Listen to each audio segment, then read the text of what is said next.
신앙인에게는 두 개의 창이 있습니다. 하나의 창은요, 먼저 하나의 창은 하나님을 향한 창입니다. 그 창은 기도와 말씀을 통한 교제의 생활이요. 또 다른 하나의 창은요, 이웃을 향한 창입니다. 봉사와 섬김의 생활을 한다라는 창입니다.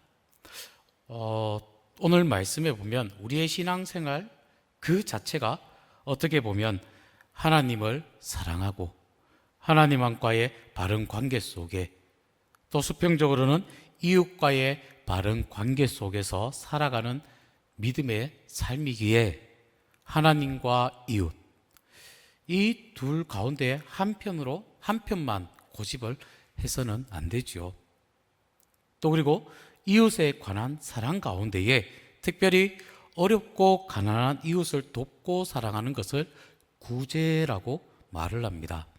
이 구제를 나타내는 히브리어를 보면요, 나탄이라는 단어를 쓰는데, 이 나탄이라는 단어는 부여하다, 맡기다라는 뜻을 가지고 있고요. 베라카라는 단어가 또 있는데, 이 단어는 축복, 선물, 번성이라는 뜻을 의미하는 단어입니다.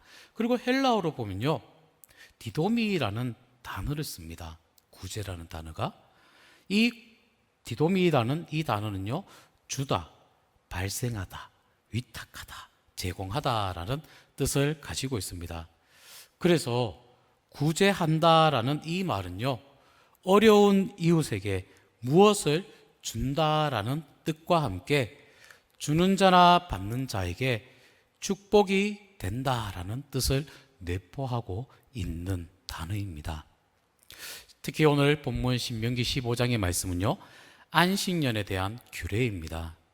특히 오늘 본문 7절에서 11절의 말씀은요, 그 가운데서 가난한 자에 대한 구제의 가르침을 주는 말씀입니다.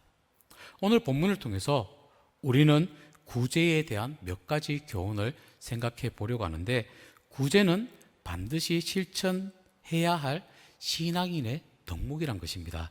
저를 따라 해볼까요? 신앙인의 덕목이다. 오늘 본문의 7절과 8절에 이렇게 말합니다. 다시 한번 말씀을 보도록 하겠습니다. 시작. 내 하나님 여호와께서 내게 주신 땅 어느 성읍에서든지 가난한 형제가 너와 함께 거주하거든 그 가난한 형제에게 내 마음을 완악하게 하지 말며 내 손을 움켜쥐지 말고. 8절 말씀 볼까요? 반드시 내 손을 그에게 펴서 그에게 필요한 대로 쓸 것을 넉넉히 구워주라. 아멘. 여기 오늘 본문에 보면 내 마음을 완악하게 하지 말라라는 말씀을 합니다. 완악하다라는 이 말은요, 히브리어 단어 야마츠라는 단어를 쓰는데, 이 말이 어떤 말이냐? 완강하다, 팍팍, 딱딱하다라는 뜻을 갖고 있습니다. 곧 이웃에 대한 사랑이나 동정심이 억제하는 마음의 상태를 나타내는 말이 바로 완악하다라는 말입니다. 그리고 8절에 보면 손을 움켜쥔다라는 이 말씀도 어떤 뜻인 것 같아요? 이웃에게 동정의 손길을 베푸는 걸까요? 베풀지 않는 걸까요? 움켜쥔다. 베풀지 않는 거죠. 어려운 이웃에게 내 손길을 베풀어 줘야 되는데 그 베풀지 않는, 거절하는 것이 바로 손을 움켜쥔다라는 말입니다. 마음이 완악한 결과 어떡합니까? 이렇게 손을 움켜쥐는 행동을 하는 것처럼 그들이 원하는 대로 구워주라 라는 이 말씀, 가난한 이웃을 돕는 문제에 있어서 세계적으로 유대인들을 따라갈 민족이 없습니다. 랍비들이요, 이렇게 가르칩니다. 가난한 자가 먹을 것을 요구하는 것은 내 것을 달라는 것이 아니라 자기 것을 달라는 정당한 요구이다라고 말을 합니다. 유치부 여름 성경학교 가운데에서도 어렵고 힘들고 소외받은 친구에게 괜찮아, 내가 도와줄게, 내가 손잡아 줄게. 내가 괜찮아. 내가 안아줄게. 내가 곁에 있을게. 이런 찬양이 있었습니다. 원하고 바라옵기는 우리 여기에 계시는 우리 성례교회 모든 성도님들, 또 그리고 오늘 몸된 교회에 또 교회 탐방 오신 봉화중앙교회 피택 받으신 분들, 정말 많은 사람들에게 손을 잡아주고 많은 사람들을 더 다독여 줄 수 있는 그러한 믿음의 삶을 살아가시길 바랍니다. 예전에 어릴 때 참 많이 듣던 이야기입니다. 제가 어렸을 때 천국과 지옥에 대해서 선생님들이 말씀을 해주시는데요, 이런 말씀을 하셨어요. 어느 한 사람이 환상 중에 지옥을 가봤는데 거기 지옥에 가니까 많은 모든 사람들이 다 빼빼 말랐더라. 그곳에 음식이 없는 것처럼 사람들이 말라있더라. 그런데 식사 시간이 됐는데 식당에 가보니까 상위에 산의 진미가 가득하더라. 그런데 중요한 것은 숟가락과 젓가락이 자기 키만한 것이어서 서로 자기 음식을 자기 입에 넣으려고 하니까 계속 떨어지니까 먹지 못해서 빼빼 말랐더라. 그런데 천국에 가보니까 동일한 조건인데 사람들이 건강하게 행복하게 지내더라. 식당에 가니까 서로 사람 키만한 수저를 가지고 내 입에 넣는 것이 아니라 서로 입에 넣어주니까 건강하게 지내더라. 이런 얘기를 참 많이 들었습니다. 여러분들도 많이 들으셨죠? 차이가 무엇입니까? 천국과 지옥의 차이가 무엇입니까? 자기만 먹으려는 하는 곳은 지옥이요, 서로 먹여주는 곳은 천국이란 것입니다. 서로 돕는 것이 바로 천국이란 것이죠. 오늘 본문 8절에 보면 이렇게 말합니다. 우리 함께 8절 말씀 다시 봅니다. 시작. 반드시 내 손을 그에게 펴서 그에게 필요한 대로 쓸 것을 넉넉히 구워주라. 잠시만요, 붙여놔주세요. 네. 여기 보니까 단어가 붉은색으로 제가 표시를 해놓은 게 있습니다. 어떤 단어일까요? 반드시라는 단어입니다. 우리가 어려운 이웃을 돕는 일은 반드시 해야 할 일임을 강조를 하고 있습니다. 10절 말씀에도 한번 보시면요, 이렇게 말합니다. 10절 말씀, 우리 방송실에 11절 말씀, 네, 또 보면은 10절과 11절에도 보면 반드시, 11절에 반드시 내 땅에서 내 형제 중 곤란한 자와 궁핍한 자에게 내 손을 펼치니라. 그리고 10절에도 보면 뭐라고 말하느냐? 너는 반드시 그에게 줄 것이요 줄 때에는 아끼는 마음을 품지 말 것이다 라고 반드시라고 되어 있습니다. 성경에 보면 이렇게 구제하는 것이, 이렇게 하는 것이 좋겠다라고 권면하는 말씀도 있지만 이 구제의 말씀에 대해서는요, 반드시 행해야 할 의무사항이란 것입니다. 강제 규정임을 말씀을 하고 있는 것입니다. 그러니 우리가 구제하는 일을 반드시 행해야 한다는 것이죠. 그런데 이런 구제를 하지 않는 것이 뭐가 되느냐? 저를 따라합시다. 죄가 된다.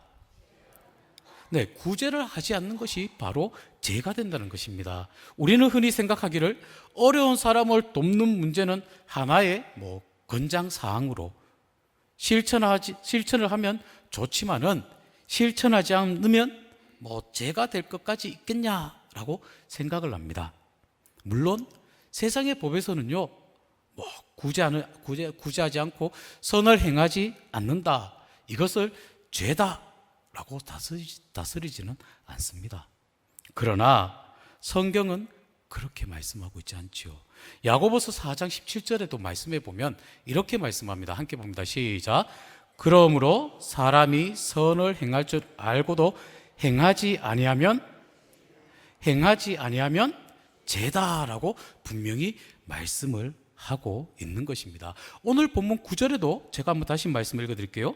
삼가 너는 마음에 악한 생각을 품지 말라. 곧 이르기를 일곱째 해 면제년이 가까이 왔다 하고 내 궁핍한 형제를 악한 눈으로 바라보며 아무것도 주지 아니하면 그가 너를 여호와께 호소하리니 그것이 내가 죄가 되리라라고 말씀을 하고 있습니다. 즉 궁핍한 형제를 돕지 않는 것을 죄로 규정을 하고 있는 것입니다.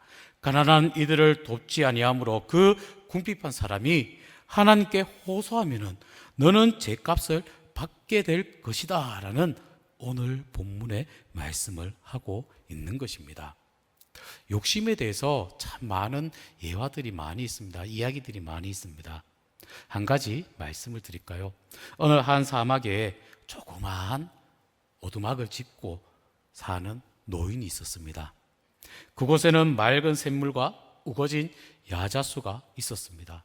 노인은요, 나그네 지나가는 나그네들에게 시원한 물을 퍼주면서 기쁨과 보람을 느끼고 있었습니다. 그런데 언제부턴가 나그네들이 물을 마시고 또 쉬어가는 그 가운데에 몇 푼의 동전을 건네준 것입니다. 노예는 그것을 대수롭게 생각하지 않고 그냥 창고에 금고에 계속 동전을 모았습니다. 나중에 되니까 그 동전이요 쌓이고 쌓이니까 욕심이 생겼습니다. 그러니 이 노인이 이제는 돈을 모으겠다라고 몰입을 합니다. 그리고 샘물을 철저하게 관리를 하기 시작을 합니다. 심지어는요 나그네에게 노골적으로 돈을 요구하는 일도 있었습니다. 어느 날 이 노인은 샘물이 점점 줄어들고 있음을 보았습니다. 그는 그래서 생각을 합니다.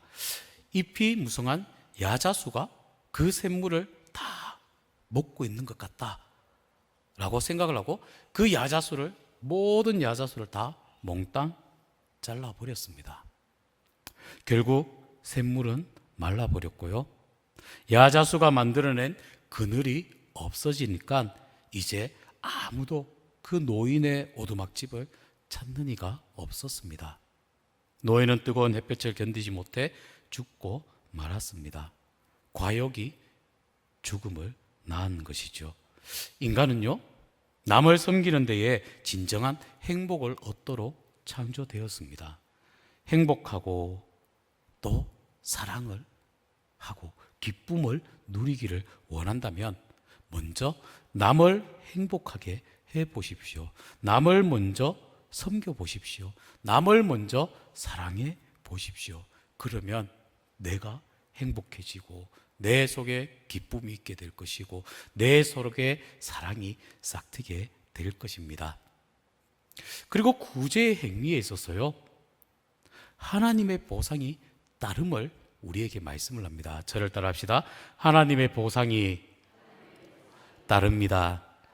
오늘 본문 10절에 이렇게 말합니다. 함께 10절 말씀 신명기 15장 10절 함께 봅니다. 시작. 너는 반드시 그에게 줄 것이요 줄 때에는 아끼는 마음을 품지 말 것이니라. 이로 말미암아 내 하나님 여호와께서 내가 하는 모든 일과 내 손이 닿는 모든 일에 내게 다시 한번 내게 복을 주시리라 라고 말씀을 합니다. 구제 행위에 있어서 하나님께서 분명히 보상해 주신다는 것입니다. 여기서 말하고 있는 오늘 10절에 말하는 아끼다라는 이 말은요 라라는 히브리 단어를 쓰는데요 상하게 한다, 괴롭히다, 상처를 입히다라는 뜻을 가진 단어입니다. 이로 볼 때 이 말은요 구제하면서도 자신이 큰 손해를 본다라는 식으로 언짢아 하는 것은 곧 스스로 괴롭게 하는 일일 뿐만이 아니라 상대방의 마음에도 상처를 입히는 행위가 됨을 시사하는 표현입니다. 그러면 진정한 구제의 자세가 어떠한 자세일까요? 바로 진정한 구제의 자세는요 하나님의 진노가 두려워서가 아니라 9절에 말하고 있는 그러한 두려워서가 아니라 혹은 마지못해 하는 것이 아니라 자원하는 마음에서 즐거움으로 행하는 것이어야 함을 오늘 본문에서 우리에게 말씀을 하고 있는 것입니다. 이렇게 기쁜 마음으로, 즐거운 마음으로 우리가 구제를 할 때에 하나님께서 우리에게 보상, 복을 주신다라고 말씀을 합니다.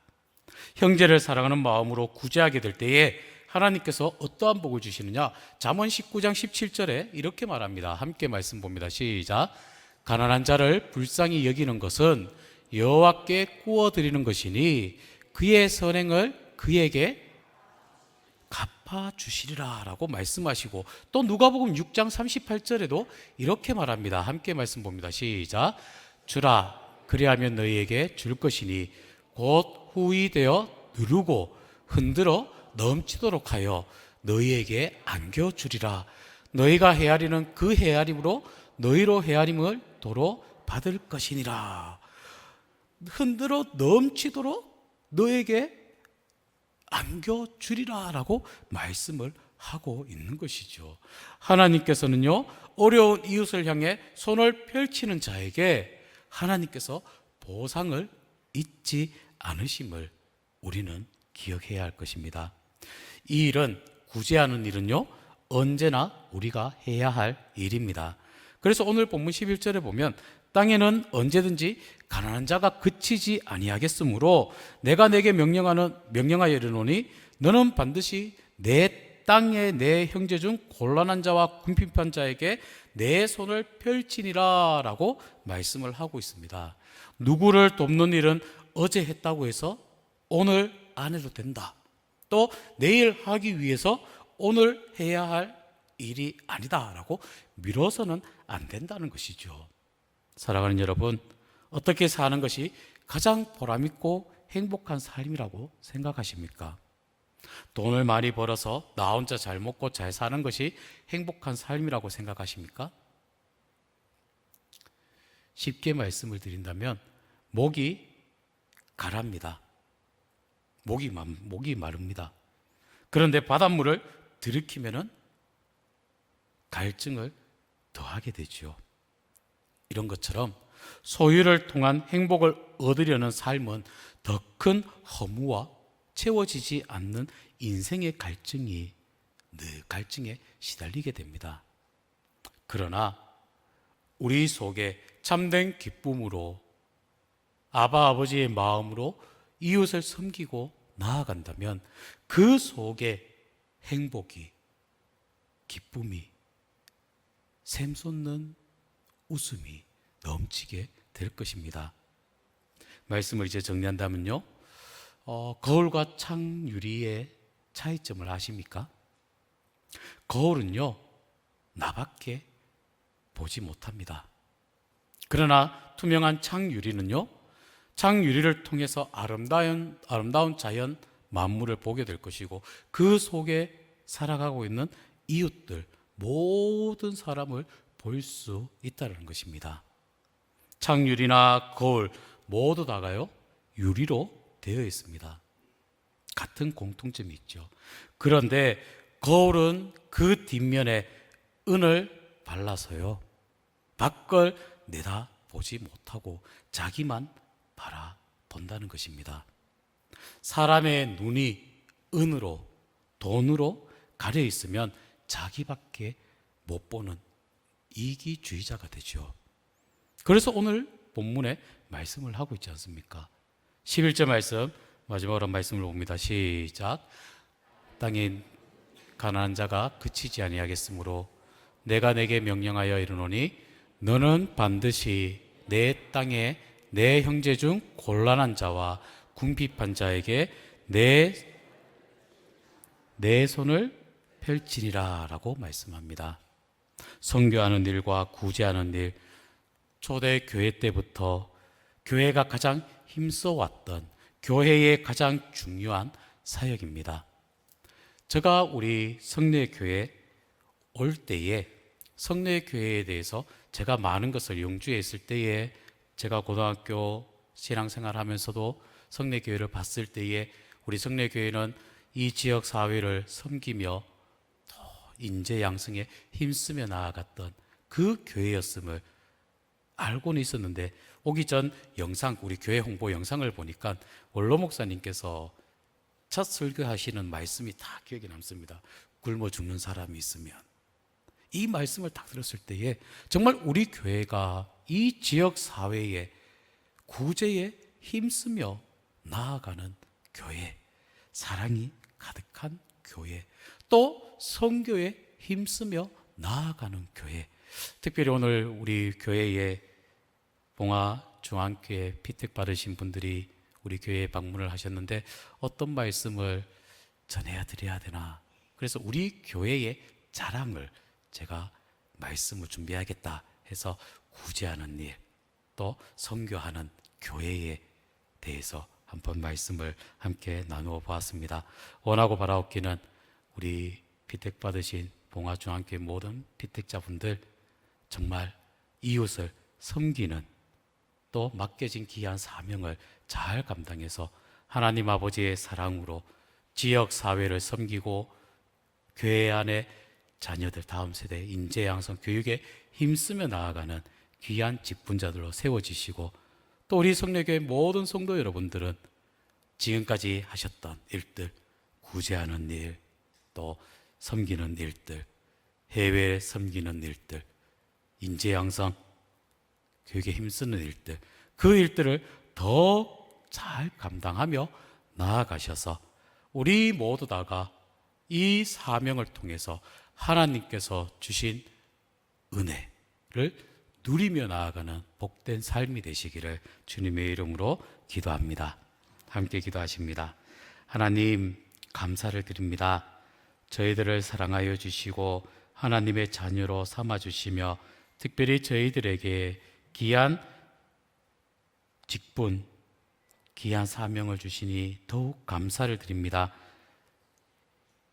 지역을 섬기며 나아갈 수 있는 넉넉한 은혜도 베풀어 주시니 감사를 드리며 하나님 아버지의 넓은 사랑의 마음을 닮아서 이웃을 사랑할 수 있는 마음도 주심을 감사를 드리고 국내의 선교를 감당하며 귀한 선교 사명을 감당하며 나아갈 수 있도록 인도하여 주시니 감사를 드립니다.